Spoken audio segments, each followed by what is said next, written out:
Muy buenas noches, bienvenidos, bienvenidas a una nueva edición de Días Contados en Vía X. Hoy tuvimos más de 9.300 casos de COVID en una nueva ola de la enfermedad y la positividad supera el 14%. Son cifras preocupantes que comentaremos con Paula Daza, a quien entrevistamos aquí en el programa, la ex subsecretaria de Salud. Hablaremos de este y de otros temas. Además, la discusión sobre los quórums se ha tomado la agenda como nunca antes por la discusión constitucional, por las respuestas desde el Parlamento. Lo profundizamos con el abogado y columnista de Días Contados, Luis Cordero. Y un comentario sobre el conflicto en la llamada zona de sacrificio de Quintero y Puchuncaví. El tiempo político para otra crisis de contaminación en la zona se acabó. Eso reconocen al interior de Codelco.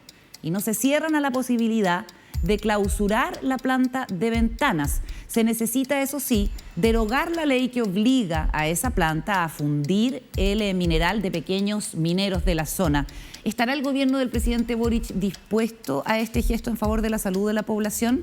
Está por verse, al igual que el liderazgo de Maísa Rojas, la ministra designada para manejar el asunto. Nuestra ley ambiental no es punitiva, se lamenta el biólogo Salvador Dongui, quien cree que si la empresa estatal no está cumpliendo, habría que considerar el cierre de Ventanas porque el costo no lo pueden seguir pagando los ciudadanos. O como lo pone el alcalde de Puchuncaví, que se pueda paralizar el cordón industrial completo por 48 horas frente a crisis como esta. Comienza Días Contados. Contamos todo, contamos con todos.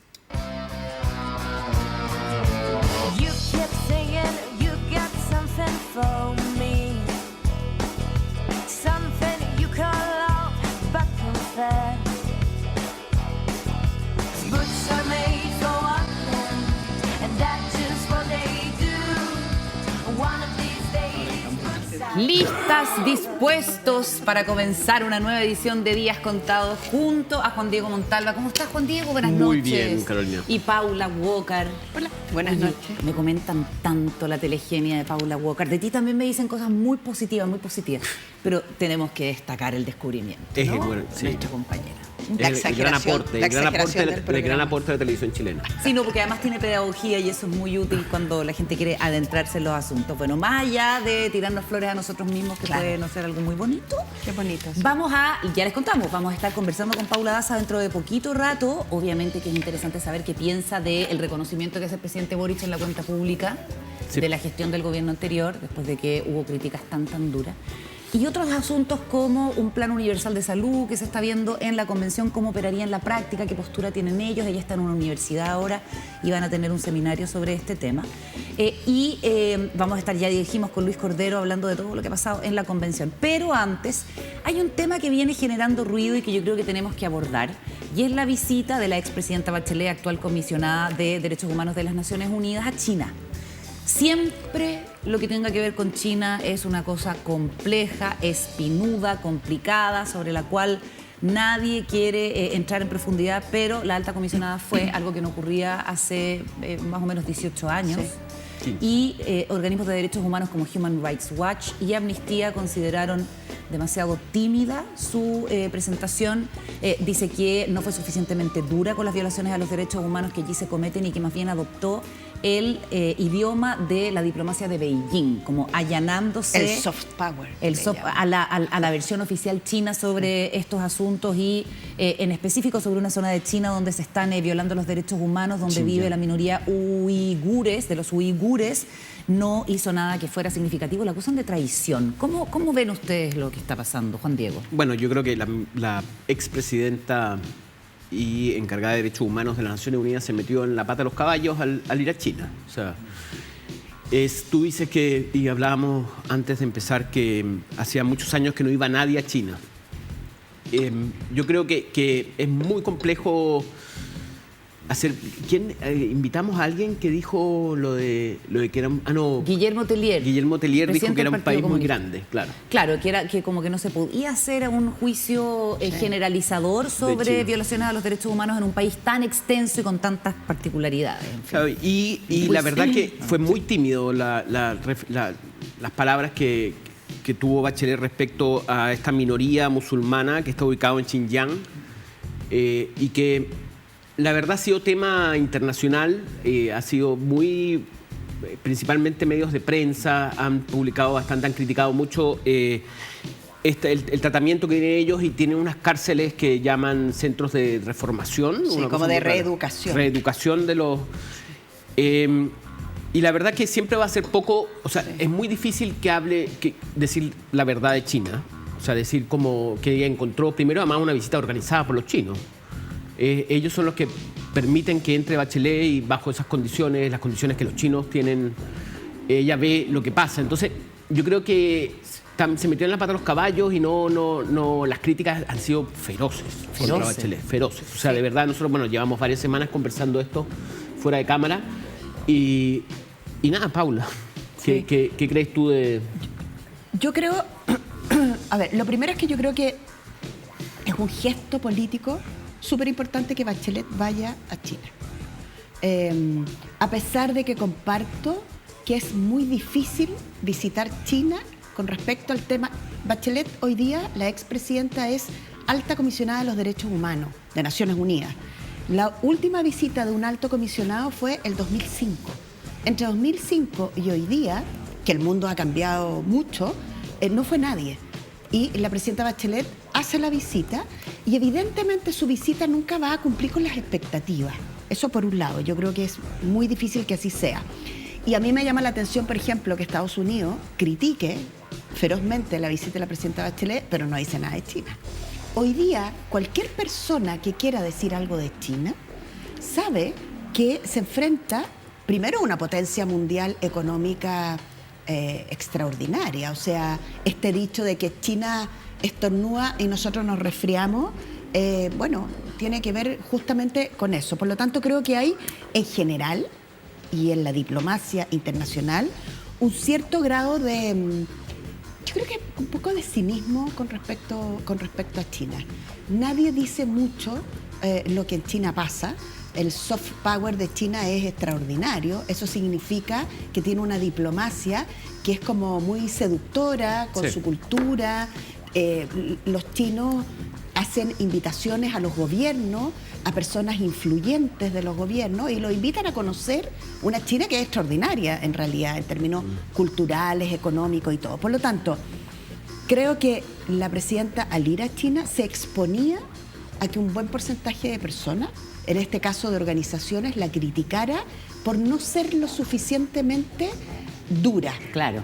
Pero por otro lado, a mí me tocó trabajar con la presidenta Bachelet, y ella tenía dos formas, o una forma de hacer su conversación internacional. Y era con mucha franqueza, pero también no pública. O sea, hay un nivel de conversación que puede ser una conversación que tú no expones. En la interna. Claro, exacto. Que es una conversación privada en un punto, aunque nada puede ser lo suficientemente privado, pero tú no aprovechas esa conversación públicamente. Claro, lo que pasa, perdona Paula, ahí Sí. la gente de Human Rights Watch dice, no nos sirve la conversación de bambalinas. Claro. Porque las señales que da un personaje tan relevante como la alta comisionada de derechos humanos tienen que ser públicas. Sí. Y en las actividades en las que ella participó fueron sin fotografías, es decir, todo según el guión chino. Bachelet se ha defendido diciendo que su visita fue una oportunidad para hablar con franqueza con las autoridades chinas, así como con grupos de la sociedad civil y académicos. Esta visita no es una investigación, dice que tuvo acceso sin supervisión a las fuentes con las que la ONU había previsto reunirse en Xinjiang, el jefe provincial del Partido Comunista y los jefes de seguridad, en fin, pero esto no es suficiente para los uigures en el exilio, que están fuera del país, además de todas las situaciones que se han venido produciendo en lo relativo a Hong Kong, el Tíbet, en fin, se esperaba un pronunciamiento mucho más duro, más categórico. Y ojo, cuando se produjeron las violaciones a los derechos humanos en nuestro país después del estallido del 18 de octubre, la opinión pública le dio credibilidad a los informes de Human Rights Watch, al propio informe que hizo... Son al menos 5 informes exactamente, de distintos organismos de derechos humanos que hizo el propio la Oficina de la Alta Comisionada de Derechos Humanos. Amnistía puso esta tesis más controvertida, ¿no? Respecto de lo que había pasado en Chile, de que aquí había violaciones a los derechos humanos sistemáticas y, digamos, con planificación del gobierno. Y la alta comisionada fue muy dura. La alta comisionada fue muy dura. Entonces, yo creo que, hablando de la hipocresía frente a China, uno tiene que ser consistente y no darle valor a los informes de organismos de derechos humanos cuando le conviene y cuando no le conviene, digamos. Así que es complicado el panorama porque las críticas, como decimos, provienen de estos organismos que no son cualquier ONG. Sí, la pregunta, supongo yo hoy día, del equipo de la alta comisionada o el desafío que tienen hoy día es justamente ver cuánto de la conversación no revelada la puedes revelar hoy día. Es decir, a propósito de las críticas, ¿cuánto puedes avanzar en decir, mire, estas fueron las conversaciones que tuve y esta es mi opinión de lo que vi? Es decir, poder poner por delante... claro. Y creo que esa es ¿Cuánto de eso es estratégico? Bueno, ¿te acuerdas que en dictadura vino un representante de Naciones Unidas y allí como que se escenificó toda una situación para mostrar lo que la dictadura quería mostrar? Ahora, yo le encuentro razón a Human Rights Watch, que cuando tú hablas de que la presidenta Bachelet tiene como dos esferas, una que es la íntima y la otra que sería una esfera más pública, pero que ella no va a utilizar la crítica que pueda haber hecho interiormente dentro de China, no lo va a hacer público, porque finalmente una visita así lo único que tiene es publicidad, eso es el único valor que tiene. Y en ese sentido, cuando uno escucha a los líderes estos residentes en Estados Unidos de los uigures, ¿así se dice? Uigures. Uigures. Sí. Justamente es entendible que ellos digan, bueno, el valor de esta visita es lo que va a decir después, no que mantenga... Pero ese es el desafío hoy día. Pero ese sí, y en eso tiene razón Carolina, en que yo me estaba acordando de las visitas que tenían de Derechos Humanos Naciones Unidas a Chile durante la dictadura. Claro. Que hubo muchas veces que la gente habló poco. Trasladaban a los prisioneros, dejaban que fueran su familia y aparecían como haciendo picnic en unas escenas idílicas, cuando sabíamos lo que pasaba en realidad. Bueno, es un rol que cuando aceptó ser alta comisionada de Derechos Humanos, esa es uno de los costos que tiene, que tú no puedes hablar mucho. Oye, habíamos dicho que teníamos el contacto con la ex subsecretaria de Salud, Paula Daza, que quedó como en el imaginario eternamente como una figura relevante a la hora de manejar la pandemia del coronavirus. Tenemos mucho tema con Paula Daza. ¿Cómo estás, Paula? Buenas noches, gracias por conversar con nosotros. Hola, ¿cómo están? Carola, Paula, Juan Diego, un gusto saludarlos. Paula, lo primero es que desde tu cargo de directora ejecutiva del Centro de Políticas Públicas e Innovación en Salud, el CIPS de la Universidad del Desarrollo, me imagino que se ve, por supuesto, con mayor perspectiva, con más distancia e imagino también con alivio el manejo de la pandemia. Bueno, la verdad que este es el tercer año de la pandemia, ha sido un periodo muy duro, difícil, pero obviamente en los últimos años hemos aprendido muchísimo y yo creo que hoy día ya tanto las autoridades, los expertos como la ciudadanía saben mucho de cómo manejar la importancia de testearse, la importancia de aislarse y por supuesto que hoy día estamos en una situación que es fundamental que las personas se vacunen en función de la situación que les corresponde. Estamos en una situación difícil hoy día, han ido aumentando los casos, la ocupación de camas críticas y nos parece muy, muy relevante como centro que las estrategias que hemos aprendido estos últimos años se apliquen y obviamente se sigan de una manera muy rigurosa. 9.322 casos nuevos hoy, con una positividad de 14,22%, 8 personas fallecidas, lo que es un número bajo respecto de otras olas que hemos tenido. En términos generales, ¿cómo ves tú que se está manejando la pandemia en esta nueva ola de la enfermedad?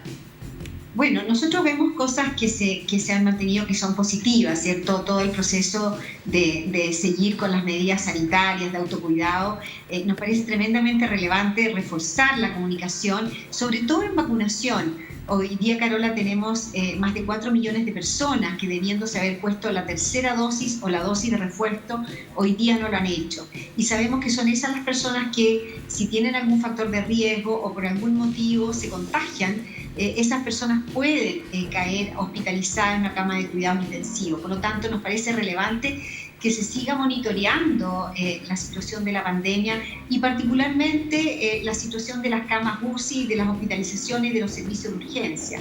Hoy día hay una alta demanda de los servicios de urgencia producto no solamente del COVID, sino que de la infección de otros virus que tenemos circulando este año, que no tuvimos en los años anteriores, probablemente por la cuarentena y por las medidas más restrictivas. Hoy día estamos con más libertades, que nos parece muy positivo, pero tenemos que estar muy, muy atentos a un invierno que probablemente va a ser mucho más difícil.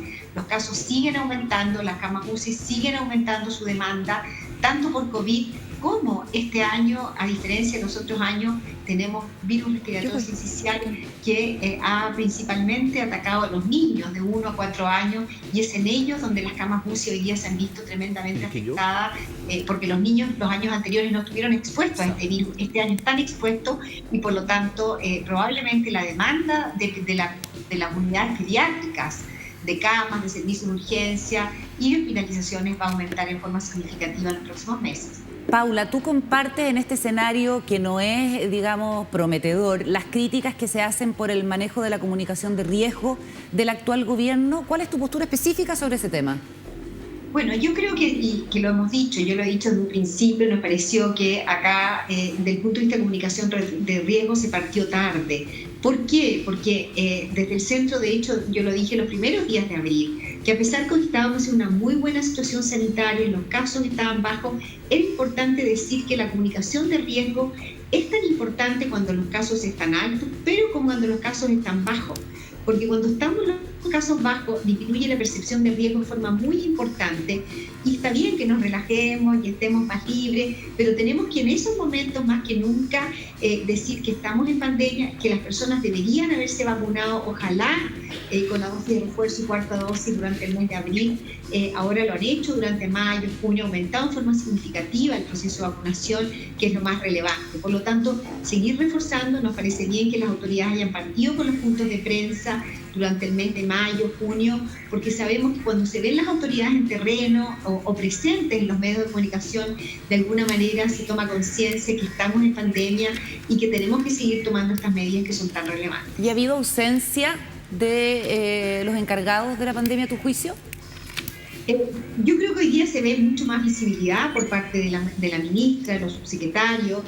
Durante el mes de marzo, abril particularmente, que nosotros vimos que está en una buena situación sanitaria, yo creo que era importante que ellos estuvieran presentes. Los puntos de prensa partieron recién cuando ya los casos empezaron a aumentar en forma significativa, pero yo creo que mirando para adelante, creo que aquí es muy importante seguir reforzando la comunicación y sobre todo seguir reforzando el proceso de vacunación, que son los elementos que tenemos para poder contener al menos, no los casos, pero sí las hospitalizaciones, que es donde tenemos un servicio sanitario y un personal sanitario cansado. Ya este va a ser el tercer invierno con una pandemia y con otros virus circulando, y por lo tanto la demanda en los servicios asistenciales va a ser importante. Paula, ¿y por qué crees tú que las personas no están yendo a vacunarse masivamente con la dosis de refuerzo o la cuarta dosis? ¿O por qué se ha sido tan demoroso el proceso, a pesar de incentivos como el bloqueo del pase de movilidad a partir del 1 de julio? ¿Tú crees que es cansancio pandémico, 1 de junio? Yo creo que hay una serie de factores. Nosotros hemos hecho algunos cuestionarios, algunas encuestas, hemos ido a terreno a preguntar. Y cada comuna, cada población tiene motivos distintos. Algunos dicen, yo ya me he vacunado 2 veces, estoy cansado, no quiero vacunarme más. Igual yo sé personas que se han contagiado que se han vacunado y se han contagiado. Yo creo que hay distintos motivos.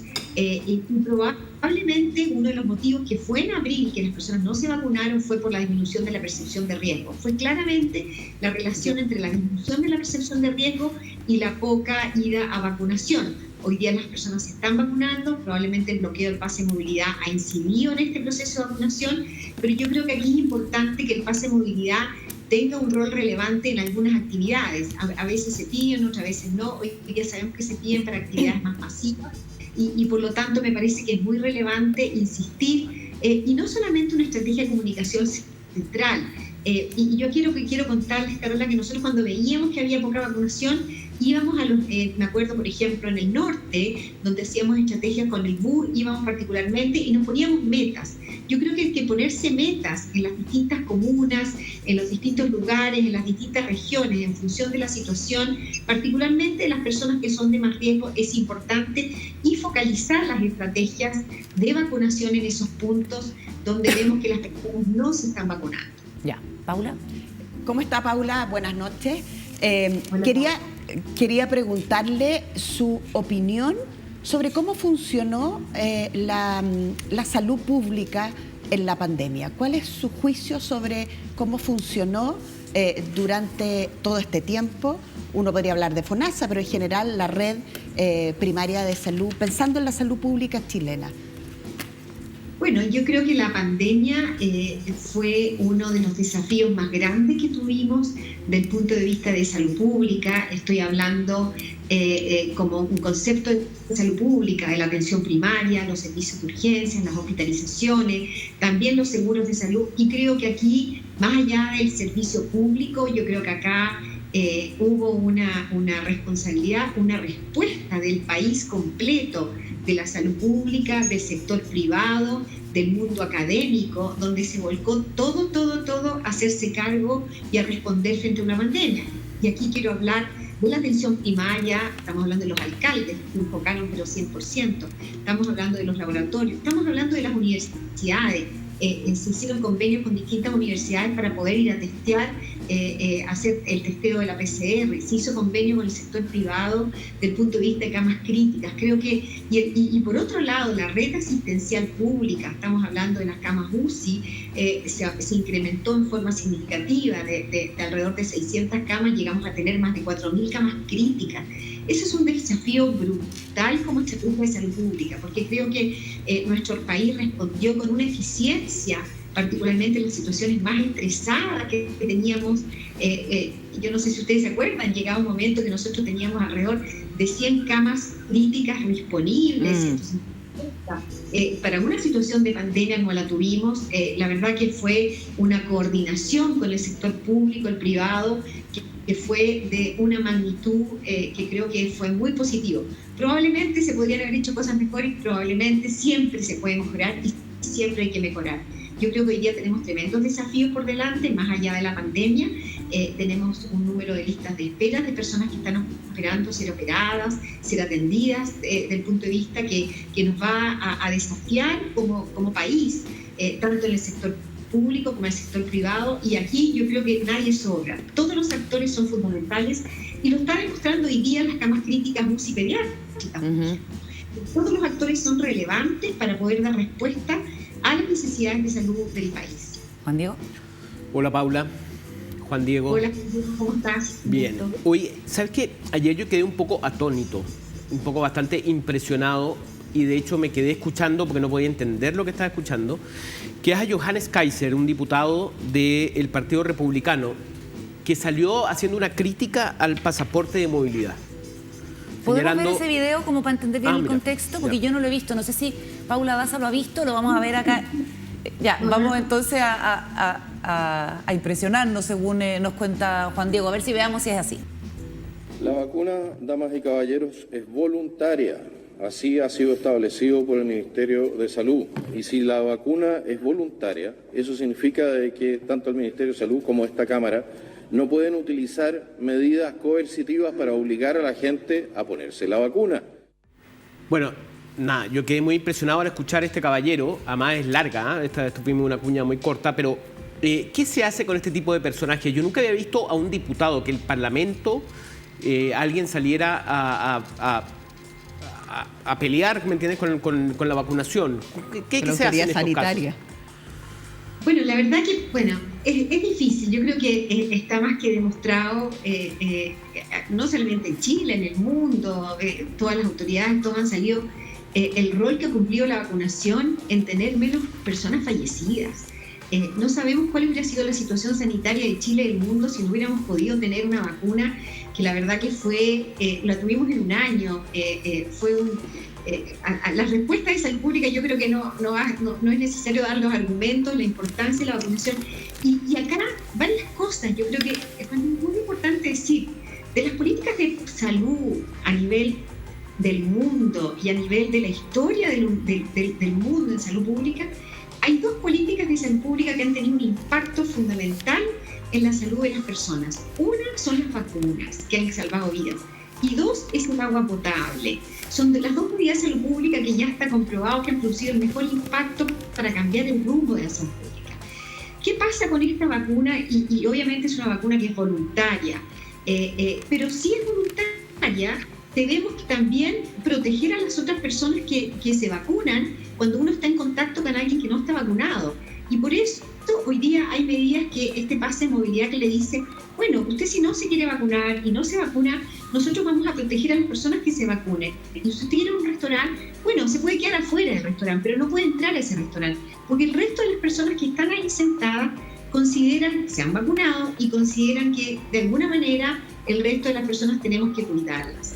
Y por lo tanto nos parece que la autoridad, ¿cierto? Porque es un diputado que tiene la libertad de opinar como él quiere, nos parece que, personalmente me parece que es grave porque tiene incidencia en algunas personas de actuar, y por lo tanto hoy día que sabemos que el país completo ha hecho un trabajo enorme, el sector público, el sector privado, el mundo académico, ustedes como medios de comunicación, en vivir esta pandemia y en tratar de mostrar que medidas como esta tienen un efecto positivo, porque es el arma que tenemos hoy día para contener esta pandemia.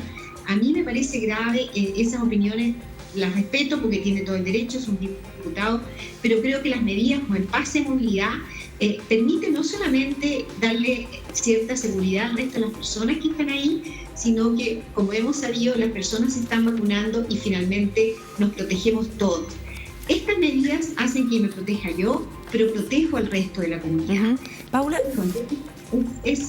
La verdad que yo no las entiendo, me es difícil entenderlo, y espero que no tenga un efecto importante en el resto de las personas, porque sí sabemos que eso puede producir obviamente un efecto negativo. Bueno, el tema sobre un nuevo sistema de salud está en el centro del debate, por lo que se ha debatido en la Convención Constitucional, por la postura de este gobierno también.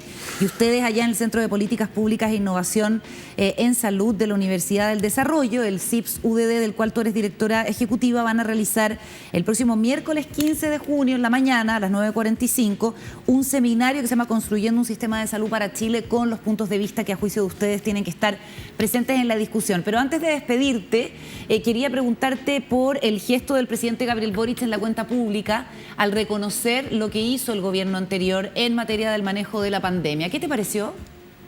Bueno, yo lo encuentro positivo, el reconocimiento que se hizo, yo lo valoro y lo valoramos, ¿cierto?, por este reconocimiento. Sí nos interesa, nos importa que de alguna manera sigan valorando las propuestas que vamos a hacer nosotros desde CIPS.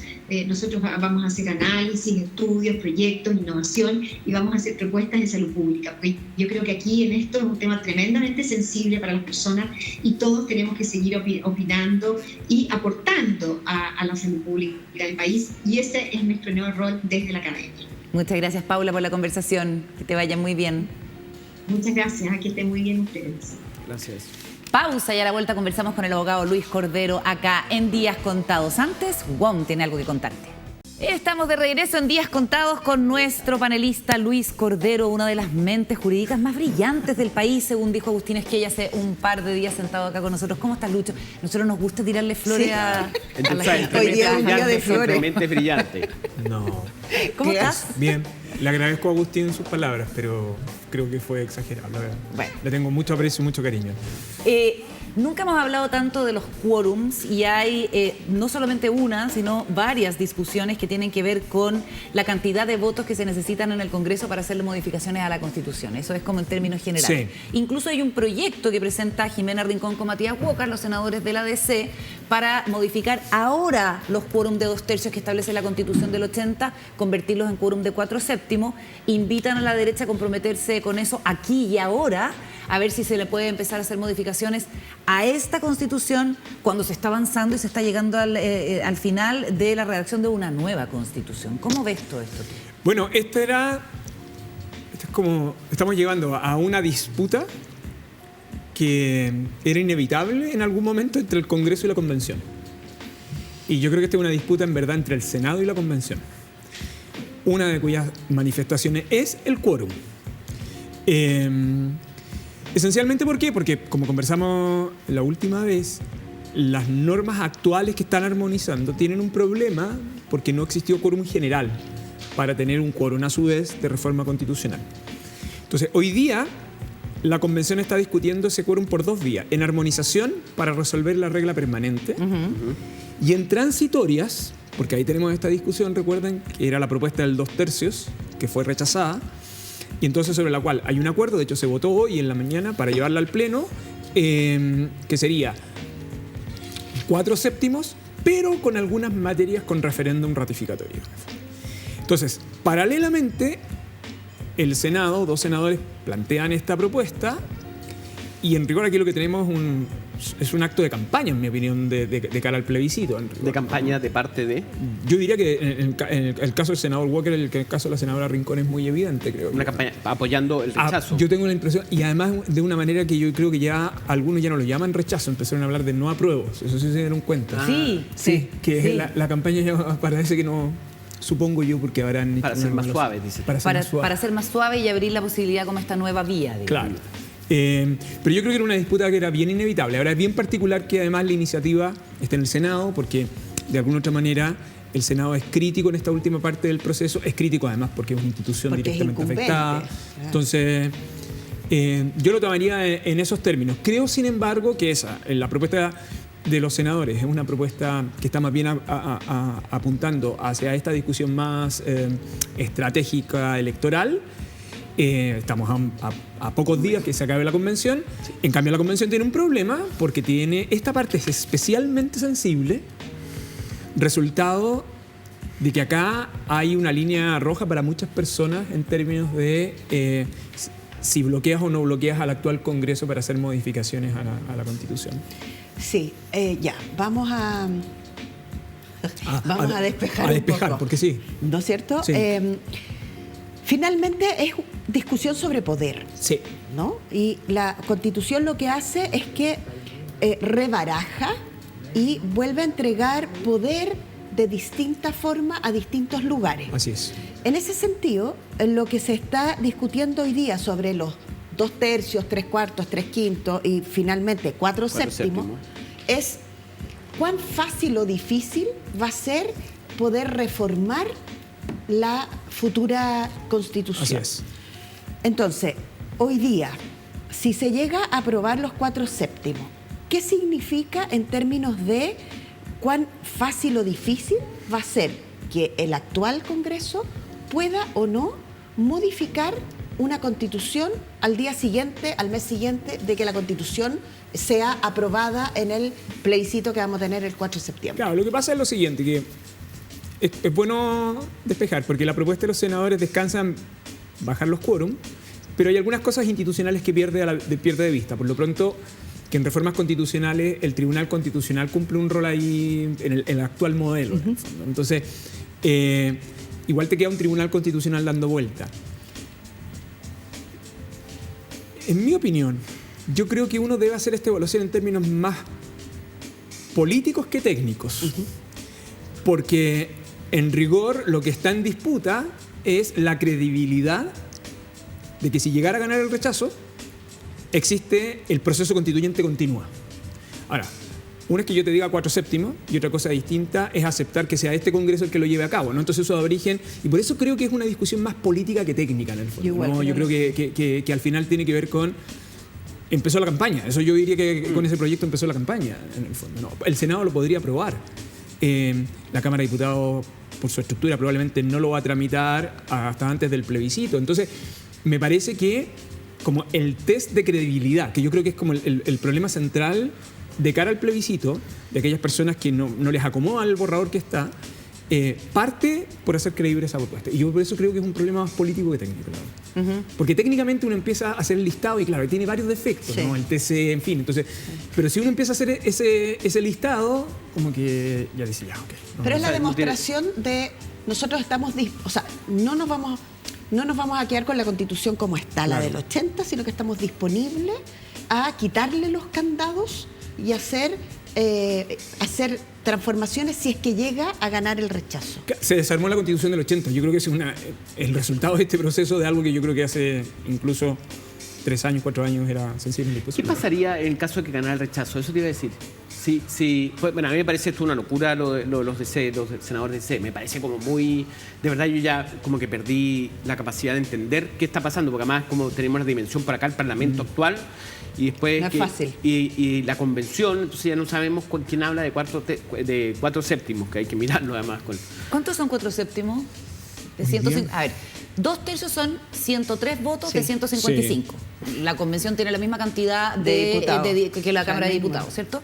Después, ese es el más tenía? alto, 2/3, Ese es el más que es alto. de la Constitución del 80, básicamente, el supramayoritario. Luego 3/5, ¿cierto? Así es. Que son 90 votos, si no me equivoco, o por ahí. Sí. Y luego 4 séptimos, Un poquito ¿Cuánto menos, ha sido? 80 y algo. Claro. 80 y 80 y- algo. Y algo. Y eso que se alguien estará considera- calculándolo ahora y nos Y lo eso soplará. se considera adecuado y aceptable Claro, porque tú- en general en Porque tú términos de... estás un poco más allá de la mayoría absoluta, Del pero 50. claro, del 51 en ejercicio, pero no muy distanciado tampoco, ¿no? Es decir, le das posibilidad real y mantienes esta idea de supremacía constitucional que supone esta dimensión del quórum, ¿no? Que no puede ser tratado igual que una Como Como asamblea legal. cualquier ley. Te interrumpí, Juan Diego. En el caso, esto es una manera que tiene estos dos senadores demócratas cristianos, lo que quieren es decir, en este cuestionamiento que ha habido de que la derecha no da garantías de que va a modificar la Constitución del 80. Esa es como están metiendo ahí un Cuchufleta. Como Sí. una llave. Claro, una posibilidad de que ahora la derecha, si firma esto, podríamos nosotros entonces, cambiar la Constitución del 80. Claro. ¿Qué posibilidad? Y explícame, lo otro que me interesa es por qué tú dices que la Cámara de Diputados podría dejarlo, no tramitarlo, o sea, no. Porque yo creo saltárselo. que los dos, porque además recuerda que esta modificación de quórum requiere 2/3. Claro. Para bajar 4 séptimos tú requieres, como es Una reforma constitucional. requiere 2/3. Claro. Entonces técnicamente lo que va a suceder es que tú podrías tener ese quórum en el Senado, pero vas a ir a una discusión a la Cámara de Diputados donde no tienes ese quórum. Y no tiene ese quórum. Yo creo que no No. tiene ese quórum. No sé. En la Ah, estructura actual ya, no tiene 103 votos para llegar a la aprobación De los 4 séptimos. antes del plebiscito. Entonces, por eso esto es tan particular que suceda en el Senado. Y lo segundo que yo creo que es relevante, ustedes son los especialistas para este tipo de evaluaciones, pero yo miraba desde fuera, es ¿por qué lo hacen dos senadores demócratas cristianos? Bueno, yo creo que probablemente están haciendo una apuesta de que ellos tienen mayor pedigrí de credibilidad para llevar a cabo un proceso de estas características de que la derecha, porque la derecha tiene un tema de no es creíble que si llegara a ganar el rechazo usted va a reformar porque en verdad Usted creció al alero de esta usted constitución. usted ha funcionado al como derecho, decía claro. Carlos Peña. Ahora él tendría que ellos tendrían que sumar a la derecha. O sea, la derecha Yo creo que debería esa es la estar invitación- haciendo, es la invitación que hicieron en los ellos. próximos días una conferencia de prensa en donde dicen, bueno, nosotros apoyamos Claro. esta. Y además es muy particular que esto sea en el Senado, porque yo creo que sí el Senado está afectado por este proceso, no cabe ningún duda. Pues Sí. se elimina. Yo voy a volver a los 4 séptimos porque quiero saber que 88 votos son 4 séptimos. 88 votos, efectivamente. Lo que quiero que conversemos es si el Pleno determina, como yo creo que va a pasar, que efectivamente la Constitución que pueda ser aprobada en el plebiscito del 4 de septiembre va a considerar, en vez de los 2/3, los 4 séptimos para hacer reforma sobre el texto nuevo. Eso significa que es más fácil hacer con este Congreso reformas constitucionales. Depende, pues la verdad es que si uno mira la propuesta que se aprobó esta mañana, que iría al Pleno, de 4 séptimos, es que incorpora para los temas sensibles más referéndum. O O- 2/3. O 2/3. O 2/3.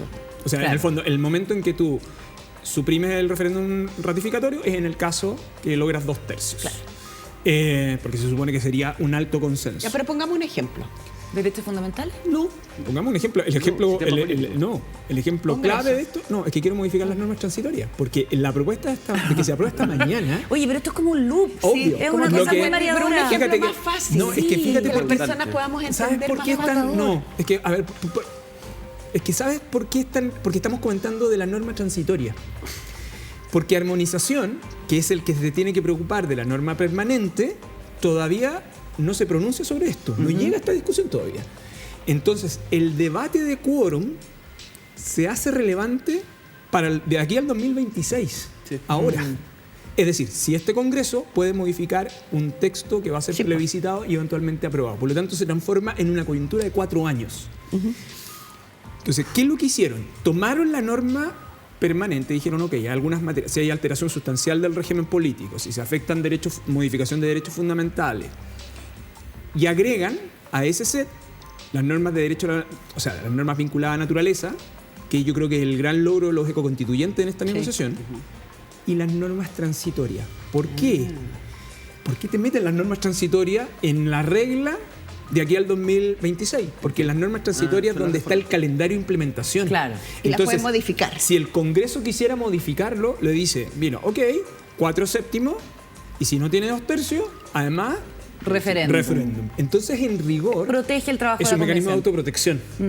¿Te hace sentido eso? ¿O te parece que también es una muestra de desconfianza? Yo creo que una muestra de desconfianza completa. ¿Y es antidemocrático? No lo creo que sea antidemocrático. ¿Ya? No, creo que lo que está tratando de hacer de alguna otra manera es, sin impedir la reforma, impone barreras que hacen difícil esa modificación.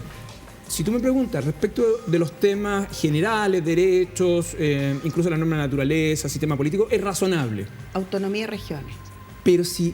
Pero dado las normas transitorias, yo diría que hay que tener cuidado, porque las normas transitorias, como están quedando, son una carta Gantt. Sí, pues. Entonces, algunos plazos no los vas a cumplir. De esa carta Gantt. Claro, porque si tú miras las normas transitorias, la convención está muy focalizada en plazos. Que como conversábamos el otro día, si uno mira la mayor cantidad de plazos convergen en 2 años. Las indicaciones que se presentaron estos días y que ya comenzó a votar hoy día la comisión para el segundo informe que se vota la próxima semana, vuelven a converger en temas de 2 años. Porque va a ser una cosa que es bien particular. Hay algunas que ya están aprobadas, pero fíjate, sacando la cuenta, en 18 meses el presidente tiene que enviar, en 12 meses tiene que enviar el proyecto de ley del sistema de cuidados, en 18 el de previsión, en 2 años el del Sistema Nacional de Educación. O sea, vas a tener en la etapa de implementación una disputa entre políticas públicas. Entonces, ¿es razonable esperar que tú quieras modificar el capítulo de normas transitorias? Sí, porque claro, no tienes capacidad física de tramitar toda esa reforma en el Congreso. Entonces, por eso creo que dejar esa norma ahí es una especie de presente griego, pero bueno, ya está. No creo que sea antidemocrático, solo creo que impone mayor dificultad a la etapa de implementación, nada más. Y la discusión que hemos visto los últimos días de Soto, Couso, estos dos constitucionalistas que hablan Francisco Soto, que es un abogado, uno diría de derecha, Sebastián Soto, y Javier Couso, que de la Diego Portales, más progresista. Esta discusión de que si se puede o no puede la comisión de transición, o no, la comisión de... ¿De transición? ¿De normas transitorias? No, la comisión de armonización. De armonización, perdón, eso. Si la comisión de armonización no puede o no puede redactar la norma que fija el quórum. Fíjate que esto lo conversamos nosotros la semana pasada. Sí. Participó Lucho aquí en nuestro columnista. Tiene buena y yo memoria. solo decir que donde hay 5 abogados, hay 5 respuestas. No, lo peor es que pueden haber hasta 8. ¿O no? Sí, no puede. O sea, solo contexto. Agustín Esquella, sentado ahí, dijo que era un vacío y una inconsistencia, que se estableciera la supremacía constitucional y que no hubiera una norma y por ende quedara como abandonado a la regla de la mayoría simple. Sí. Toma una posición. ¿Cuál es la tuya? Lo que pasa es que lo que nosotros conversábamos la semana pasada es lo siguiente. La ausencia de norma provoca vacío y efectivamente genera un problema de inconsistencia. No sacas nada con hablar de supremacía constitucional, y la norma constitucional es la más relevante, y tiene un sistema de quórum de ley simple. Es completamente inconsistente. Hay un vacío. Desde ese punto de vista, el argumento de Couso es correcto. Sin embargo, Sebastián, con el cual yo no comparto su argumento, lo quiero anticipar. El argumento de Sebastián es un argumento formal, que yo creo que es atendible, en el sentido que dice, ok, puede haber vacío, puede haber inconsistencia. La pregunta que uno debiera formularse es, ¿esto fue debatido en el pleno de la convención? Y fue debatido. La respuesta es sí. ¿Se logró el quórum? No. Entonces es una norma que debió quedar fuera. En consecuencia, no puedo, a propósito del proceso de armonización, revivir una discusión que ya fue rechazada, porque eso dice en el reglamento. Ya. Entonces, tiene razón, entonces, lo que él Soto dice, su argumento es un argumento muy formal. Ahora, ¿quién gana en esta disputa? ¿Sí? ¿Quién gana? El que tiene los 2/3 ese es el que gana. El que tiene la razón es el que logra 103 votos en la sala.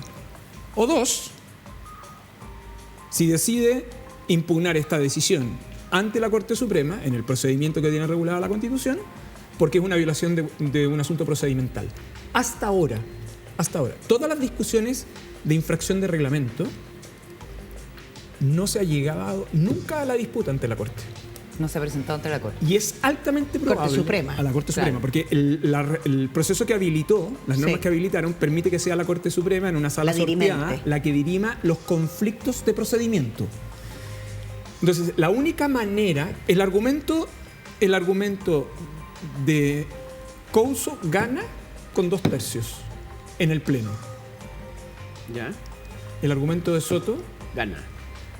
su única alternativa de triunfo es impugnar a la Corte Suprema. Y yo creo que ahí la disputa, como señala Agustín, es si esto es un vacío inconsistente. Yo creo que es un vacío problema de inconsistencia, sí. Oye, cuando uno nos escucha hablar, digamos, o cuando uno logra como ponerse de afuera y escuchar la conversación, es una conversación súper cabezona, es Yo una sé. conversación súper dura, pero a la vez es súper importante para que la gente vaya entendiendo y vaya tomando sus decisiones. ¿Cómo has visto, Luis, y a propósito de tu última columna, La Sombra, en La Segunda, esta disputa por si la gente entiende o no entiende el borrador, si tiene que Si hay que leérselo leerlo, entero ¿no? antes de tener una decisión? ¿Cómo se puede hacer pedagogía, además, sobre una cuestión que, bueno, aunque no esté terminada, ya está en franco proceso como de salir del horno? Claro, lo que pasa es que cuando se dice, mire, las personas no han leído el texto o no lo van a leer, Prueba de lectura, dijiste. claro, es como decir, sabe que el plebiscito es un gran control de lectura y eso a mí me parece que es como relativamente injusto, ¿no? Es como que nosotros dijéramos, sabe que en cada elección presidencial nosotros exigimos a los ciudadanos que lean los programas de los candidatos. ¿Ya? ¿Y es lo mismo? Y no es lo mismo. ¿Es lo mismo? No es lo mismo. Y no es lo mismo por una razón extremadamente simple, creo yo. Porque, de hecho, la lectura del texto es compleja para los propios expertos. Entonces, la pregunta es ¿qué votamos al final del día? No estoy diciendo con esto... O sea, estoy aplicando sentido de realidad, ¿no? El sentido de realidad es que el día 4 de septiembre las personas van a votar al plebiscito con una opinión que se formaron. O porque lo hicieron ellos mismos a partir de su lectura, y yo ya me quiero detener en este punto. O dos, porque lo que formó fue un hito de conversaciones en su familia, en el trabajo, en un círculo de amigos, que a mí me parece que hay ahí un activo de este proceso que yo creo que no debiéramos desmerecer. Yo lo digo en la columna ahí, pero esto a propósito de un libro de un profesor gringo. Si esto dio origen a un café constitucional, a mí me parece que, o sea, haber hecho que ustedes me invitaran acá, ya lo hemos pagado, ¿no? Sí, claro. Entonces, ¿qué es lo que quiero decir con esto? Yo creo que ahí hay un atributo del proceso que uno no debiera desmerecer. Y voy a la lectura. Cuando uno dice, ok, ¿por qué líderes de opinión muy destacados, incluyendo el progresismo, hoy día son tan ácidamente críticos del texto? Nombres. No, Mario ¿por qué? Weissbluth, por ejemplo. ¿Por quién? Mario Weissbluth. Estos días aparece... Para poner un ejemplo, una persona a la cual le tengo muchísimo respeto. Yo escucho a Mario y yo digo... Que está por el rechazo. Que están los Claro, amarillos, están los pero amarillos. Yo lo que diría es que, ¿sabes? Es que el problema es que no solo hay que leer el problema del texto, es que tú tienes que leer ese texto en el contexto. O sea, Sí. tú no me puedes decir que afecta a la independencia de la Corte Suprema cuando en verdad no lo comparas con el modelo actual o no entiendes de dónde viene el proceso de crear el Consejo de Justicia. No sé si me explico. Tema de justicia. Claro, el sistema, pero el Consejo, El Consejo. el que separa la función administrativa de la función jurisdiccional. Y uno podría, por cada uno de esos temas, dialogar mucho rato. Entonces, aún en aquellas personas que de buena fe tienen una opinión y que tienen una lectura del texto, por el apruebo o por el rechazo, hay lecturas distintas del mismo texto. ¿Sí? Eso, porque, y ojo, para que no le echen la culpa a los abogados, son entre personas que no son abogados. Entonces los abogados pueden hacer una cosa que es muy despectiva, que es equivocada, ¿no? Es decir, es que en verdad no maneja los aspectos técnicos. Y uno lo que tiene que lograr con el texto constitucional es que las personas se apropien de él, le den su significado, le den su proyección. Luego vendrán las instituciones que la aplican en el fondo, ¿no? Y esto yo creo que ha sido un gran ejercicio en esos términos. Entonces, por eso yo rescato más el proceso que esa lectura exégeta. Entre otras cosas, porque yo creo que para leer el texto, yo esperaría el texto Definitivo. definitivo. De la Ahora, eso... Fíjate que hoy día la convención sacó una guía, Sí. que es una guía práctica para leer. Alguien podrá decir rápidamente, es una guía interesada. Entonces, claro, lo que hace es una guía que simplifica los principales aspectos o símbolos que trata de rescatar en un nuevo proceso. ¿Y quién hace esa guía? Entiendo que el equipo de comunicaciones de la convención. Sí. Con la aprobación de la Con la de la mesa convención. directiva. Entiendo. Sí, esta conversación es súper interesante porque las personas vamos a tener que tomar decisiones de aquí al 4 de septiembre. Entonces, efectivamente, hay dos planos, lo que ha sido el proceso y lo que es el texto. Y es más fácil basar nuestra opinión en el proceso que en el texto.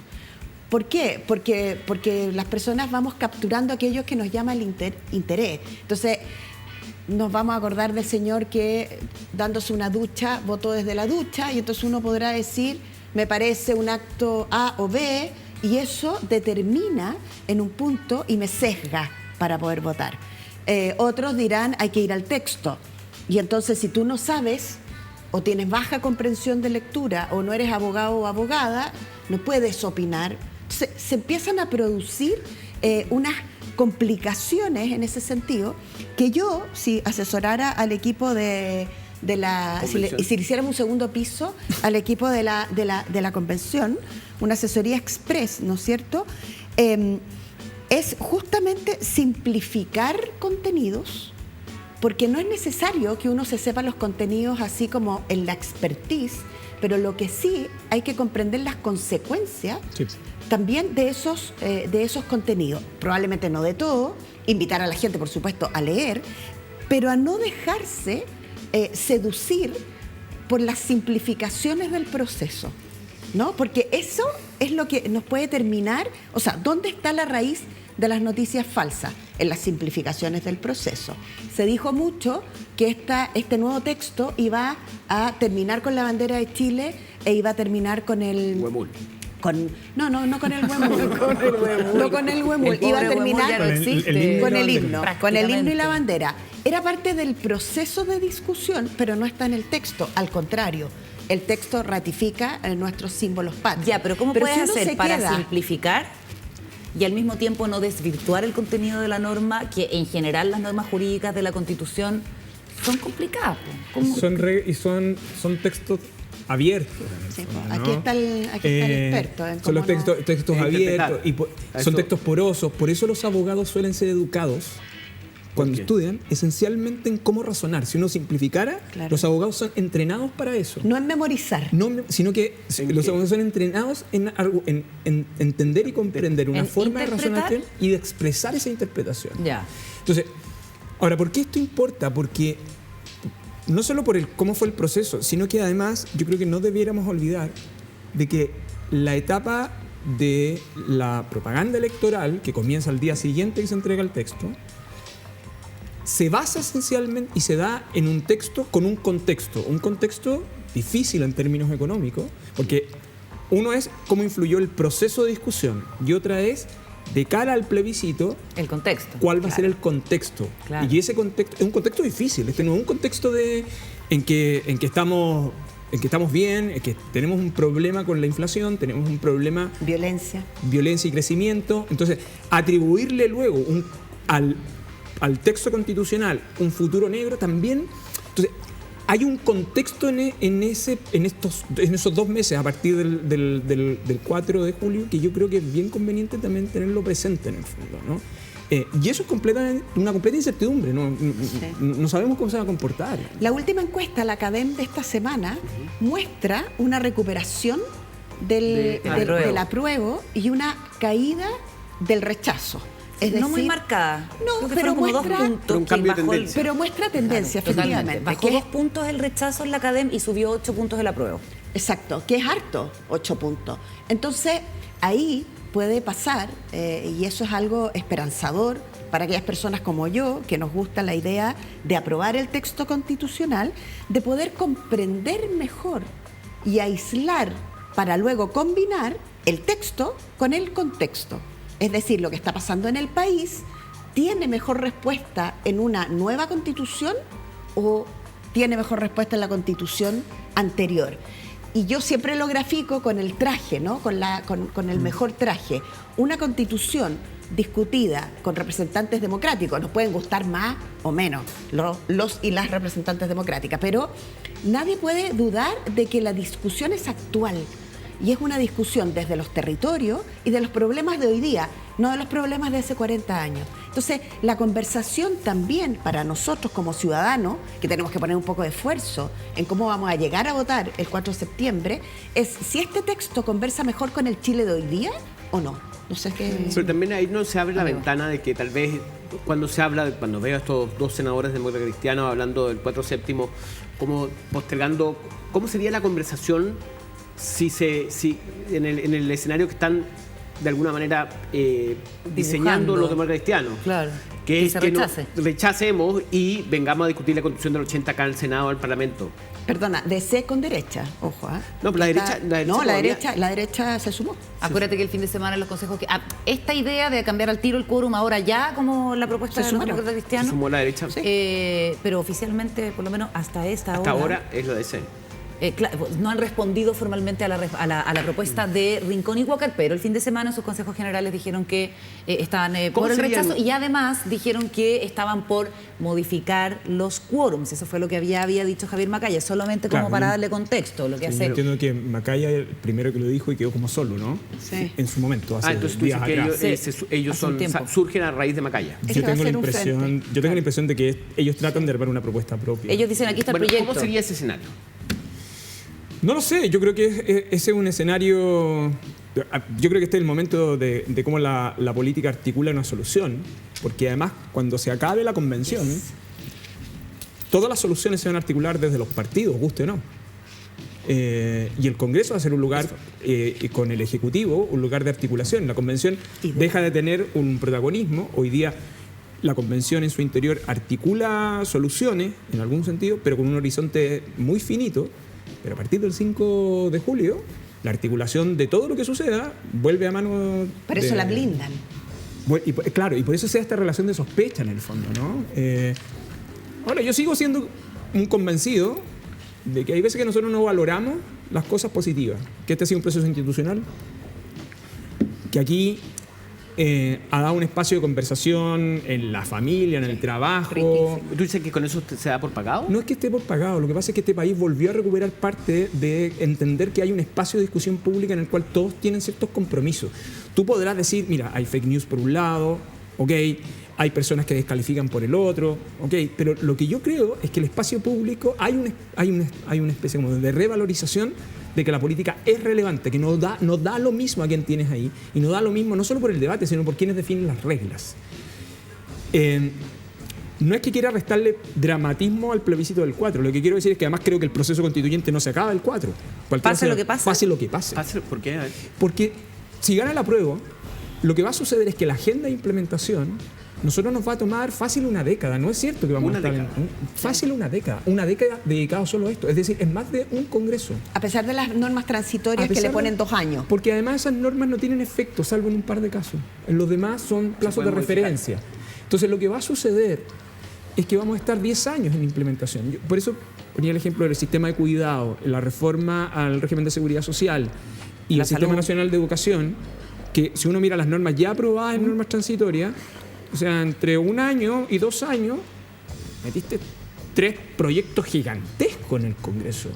Y vamos a tener mucho tiempo para esa discusión. Y lo que pasa es que un gobierno que tiene que llevar a cabo su agenda ejecutiva y un parlamento que va a querer tomar decisiones legislativas. Entonces vamos a estar, Luis, institucionalmente en un periodo de implementación que por eso, por cierto, va a durar, yo creo que ese es el escenario tiempo. de si gana la prueba. ¿Por qué si gana el rechazo también continúa el proceso? Porque yo creo que lo que sí está claro es que el texto, como lo tenemos en la actualidad, y muchas de las instituciones del texto original no pueden continuar. Fíjate que me estoy acordando de una frase de hace muchos años, de Fernando Atria, y en algún momento, yo creo que esa expresión está por ahí por Fernando, y yo digo hace muchos años.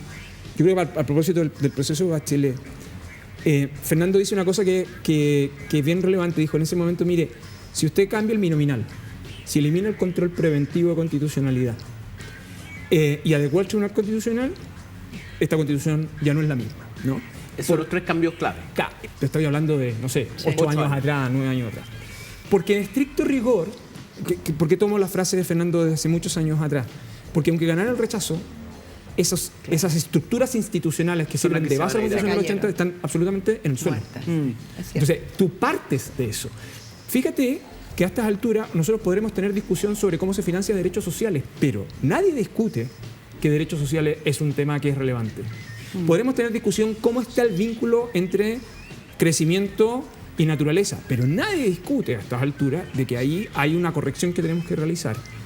Y si ustedes miran además en los temas de los pueblos originarios, a esta altura alguien podrá considerar, yo creo que es impropio hablar de decir que esta es una constitución indigenista, pero la verdad sea dicha, que aún en ese escenario, si usted lo calificara y lo considera así, hay elementos de este proceso que son inevitables que debemos hacernos cargo. Entonces, si gana el rechazo, la única manera, o sea, yo creo que un problema para el gobierno, yo lo conversamos la otra vez, que el gobierno apostara tanto y que se acabe eso el 4 de septiembre es fatal. Yo creo que el presidente tiene la virtud de formar acuerdo y capaz que él sea el gran articulador de ese acuerdo en un escenario de esas En el escenario de características. rechazo. Sí. Claro. Ya. Pero yo lo que te quiero decir es que con el triunfo del rechazo nosotros mantenemos el proceso constituyente. Ahora, ¿es el Congreso? Yo tengo mis dudas que aún ganando el rechazo exista acuerdo de que sea este propio Congreso. Lo que pasa es que vamos a... ¿Qué es lo que nos gusta de la Convención? Vamos a caer a un grupo experto. O bien restringir la participación de expertas. inteligentes. Ahora tú dices de que independientes. el proceso constituyente está recién empezando, entonces. Sí. O sea, tú no descartas que se elijan de nuevo un nuevo órgano constituyente. No, yo con creo que el otras proceso reglas. constituyente además comenzó con la presidenta Bachelet. ¿Y eso lo decide quién? ¿Lo decide el actual Congreso? ¿Lo decide el presidente? ¿Quién es el actor que va a determinar? Yo creo que esto, en ese escenario, un escenario del 4 de septiembre en la noche, de donde los números dan a favor del rechazo, ¿Ya? si ese es el escenario, esta es una decisión de los partidos Y y del Ejecutivo. del El presidente. Ejecutivo y los partidos tomarían la decisión de buscar una tercera vía. Una A tercera. mí, pues, un detalle. Eso o sea, se tendría que negociar antes, entonces se debía No, estar yo creo negociando que- ahora. Justa- no se puede, Yo creo que no se puede hablar negociar antes por una razón súper simple. Y yo en esto comparto la opinión. Estas son las reglas del juego y así llegamos al 4 de septiembre. Y después del 4 de septiembre hablamos. En la noche Se abre el abanico. se abre el abanico, cualquiera sea el resultado, porque el abanico también se abre si gana la prueba. Sí. Es interesante, solo Lo para último, cerrar. querida, ¿ah? porque Sí. se nos acaba el tiempo. Solo para cerrar. Es como la colisión de narrativas y las velocidades. Porque vivimos un momento donde todo es súper rápido. Escribe súper rápido, contesta, me dejaste en visto. ¿Ah? Te mandé un WhatsApp, mamá, y te La has ansiedad, demorado la 2 ansiedad. minutos en responderme. Sí. Y eso nos pasa los profes con sus alumnos. Profe, te escribí ayer y no me has contestado. Entonces, lo que pasa hoy ¿Qué día... decir las parejas? No, bueno, ya, ¿para qué entrar en ¿Para qué aquel entrar ahí? detalle? Porque podríamos conversar un día de eso, pero las velocidades. La inmediatez. La inmediatez y que un proceso constituyente tome, como decía Luis, desde que la presidenta Bachelet en su segundo gobierno determina que este es un tema que somete a las personas y les dice, comencemos esta reforma, hasta que puede seguir más allá del plebiscito. Por lo tanto, a problemas complejos, soluciones que no son inmediatas, son soluciones que tienen que cocinarse. Ahora, ¿cuál es el cocinarse, efecto de eso cocinarse. para el país? Para el país, bueno, si tú tienes la Esa discusión que empieza ahora, ¿no? una discusión que hemos tenido. Yo creo que este país tiene un activo que yo creo que son demasiado autoflagelantes. Toda esta discusión ha sido siempre institucional. Sí. Es Y lo yo- mismo que decía Agustín y yo Esquella. creo que el Por eso resultado- país por eso siempre se encuentra quieren. un camino. Por Y eso se quieren. y el resultado de este proceso, en las condiciones críticas como se inició y todo, solo ha ratificado que en términos La institucionales, vía institucional. aún para aquellas personas que están en las puntas, todos entienden que es la única manera de lograr un texto. Sí, pero entre medio tú tienes una economía estresadísima, tienes un gasto fiscal por las nubes, tienes Pero no muchas por el proceso expectativas. constituyente. El gasto fiscal está Me definido, refiero pero- que el contexto, no sé cuánta incertidumbre más resiste. Claro, lo que pasa Como es que para hay, empezar con otro ahí órgano constituyente. ahí viene otro punto y es si tú puedes desvincular esta incerteza sobre el futuro, en algún lugar tiene que estar esta promesa, ¿no? Y lo que tiene en algún sentido la Constitución, esto es como medio, es bien teológica al final del día, ¿no? Es que tú Teológica. crees en la palabra del texto. Y en algún sentido, el proceso constituyente es la esperanza de que tú vas a construir algo. Por eso uno tiene que pasar de la palabra a la acción, en el fondo, ¿no? La pregunta es cuánto tiempo Claro. tú La aceptas, paciencia, la paciencia. aceptas que esto puede durar. ¿No? La paciencia puede romperse. muy fácil. Oye, se nos acabó el tiempo. Qué denso nos puso. Pero me da risa la forma en que el Citibank, si no me equivoco, define el proceso constituyente. Ni genial ni terrible. Ni genial ni terrible el texto de la Constitución. A la así que- chilena. A la chilena, puede ser. Y nos ha ido, y a los inversionistas extranjeros no les ha ido Podríamos mal. agregar la vía chilena. Sí, La la vía vía chilena. Bueno, sí fue la vía chilena. Ah, pues ya la te la democracia. dejé para que picara. Pero que lo diga un banco, Pica, y picas al que tiro. lo diga un banco de inversiones. Tal cual. Dentro de todo, Un banco. no está bien. O sea, no está mal, digo. Ni Está genial ni terrible. Todo el mundo está mirando Chile. Sí, Todo el impresionante. mundo, todos Ahora, los me especialistas. tocó, yo estuve hablando también. con colombianos que me decían, el problema es que cuando en Colombia lo que ocurrió fue que todos le echaron la culpa al apruebo y todos le echaron la culpa al rechazo. Como que pase lo que pase, le van a echar la culpa de todo. Claro, siempre hay una posibilidad, un chivo expiatorio. No le fue muy La bien próxima a- semana tenemos más espacio para seguir conversando con Luis Cordero sobre el proceso constituyente. Un gusto, como siempre, Lucho. Muchas gracias por la Hasta la invitación. próxima. Pausa y Buenas tenemos la noches. última parte del programa. No se vayan.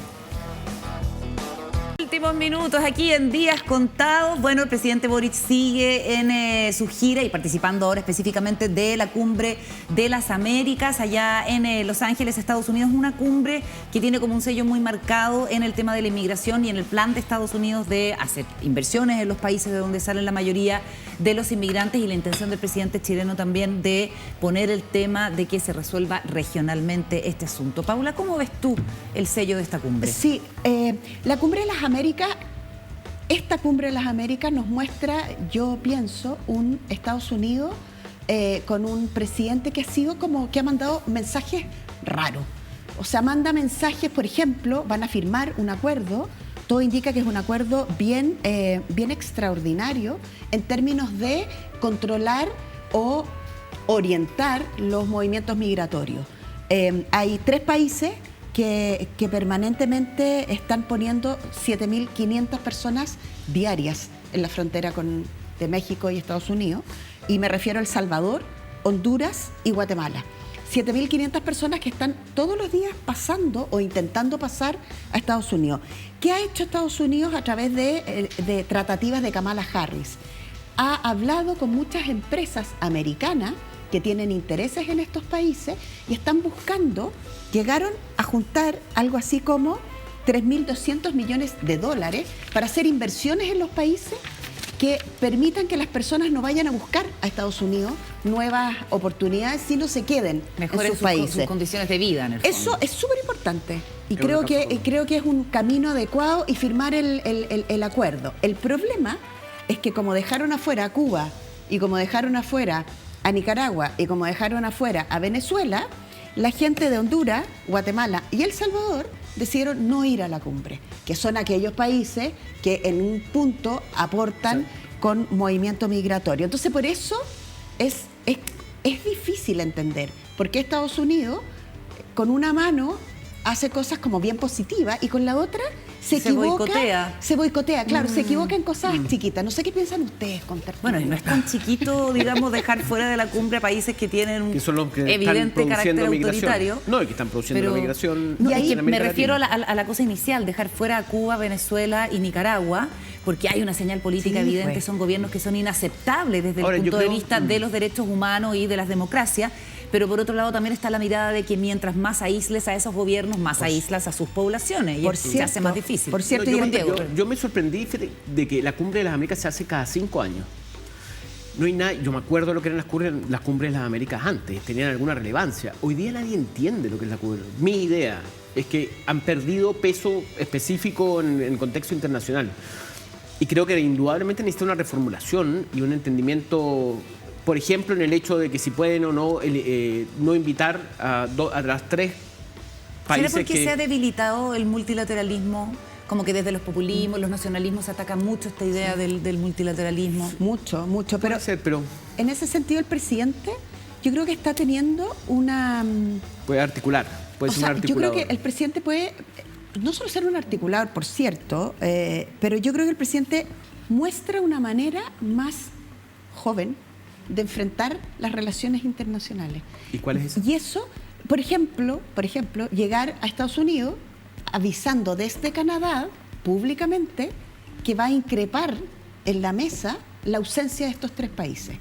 Eso a mí me parece una novedad. Lo dijo en la conferencia de prensa con el Justin.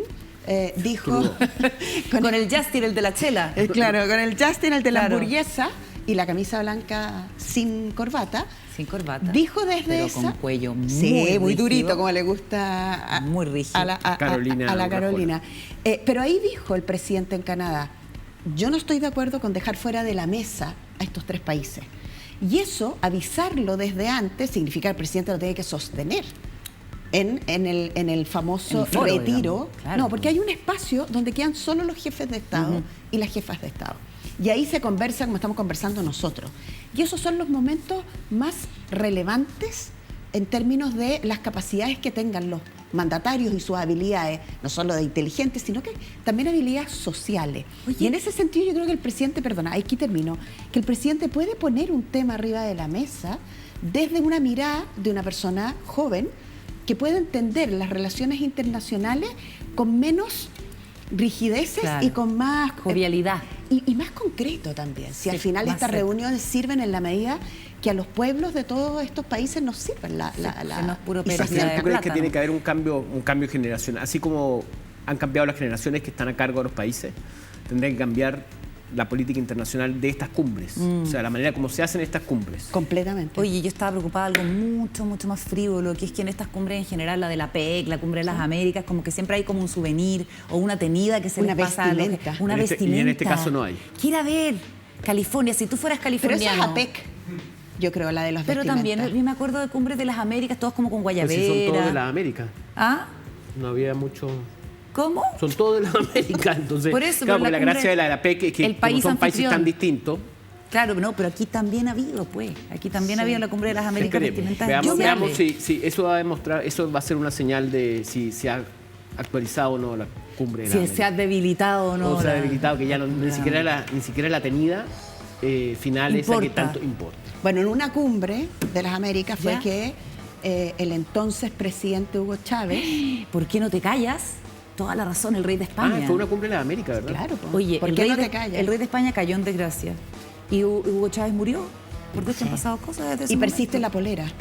Y persiste la polera y la frase, ¿por qué no te callas? ¿Por qué Ya. no te callas? Nos van a decir a nosotros, Exacto. ¿por qué no te callas? Con toda razón, aquí en el Sonoprompter. Muchísimas gracias por la participación aquí junto a nosotros en Días Contados. Hasta la próxima. Chao, despídense de su público. Hasta mañana. Hasta mañana. Con un gesto, un gesto.